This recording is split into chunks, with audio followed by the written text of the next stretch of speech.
Yo, magandang hapon po mga boss. Meron po tayong dayo from Cavite pa po ito si Bossing. Sinikap niya pong dumayo po dito sa aming shop sa Commonwealth para po ipacheck yung kanyang unit. Thermostat to sir. Napacheck niya po ito sa ibang mekaniko. Ang findings po kasi dito sa kanya is connecting rod.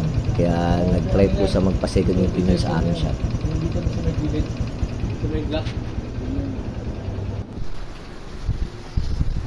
So dito po ang findings po namin is piston knocking only, no?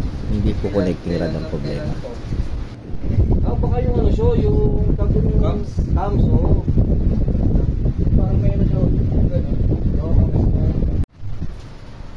yung nasunog, yung sa akin, no? Yung cylinder, no? So ito po yung mga parts na ipapalit natin, all gin din po yan. Ito po yung piston ring, piston. Ito po yung base gasket at yung kanyang head gasket plus 2 pieces valve seal, wala lang po dyan. Sunog talaga. So dito po, cleaning po muna tayo ng kanyang parts and then isasalang po natin yan dun sa ultrasonic machine.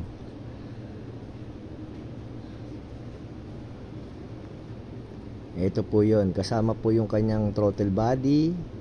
Ito throttle body cleaning na rin po natin kasi ito.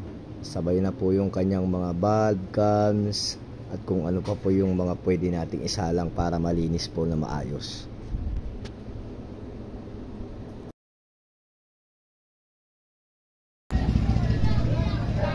After po ng installation ng kanyang bagong parts, gagamitan po natin yan ng diagnostic tools.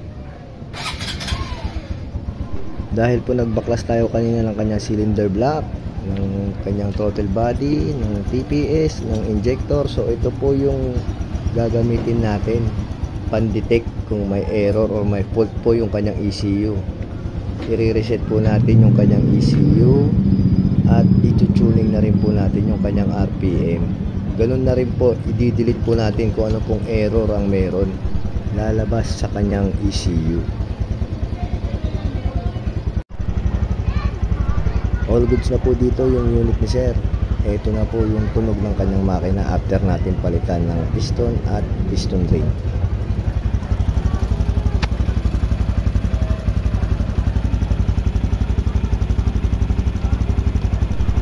Hindi po tayo nagpalit ng plug at lalong hindi po tayo nagpalit ng connecting rod. Installation na lang po ng kanyang fairings and then good to go na po itong unit ni sir. Sa mga nakakaranas po ng ganitong issue, try nyo pong mag-visit dito sa aming store. Ipin nyo lang po sa inyong Waze or Google Map, Armind Motorcycle Shop. Along Commonwealth lang po yan mga bossing. Para naman po sa mga malalayo, available din po yan sa aming Shopee store. Yun lang po mga boss. Maraming salamat po.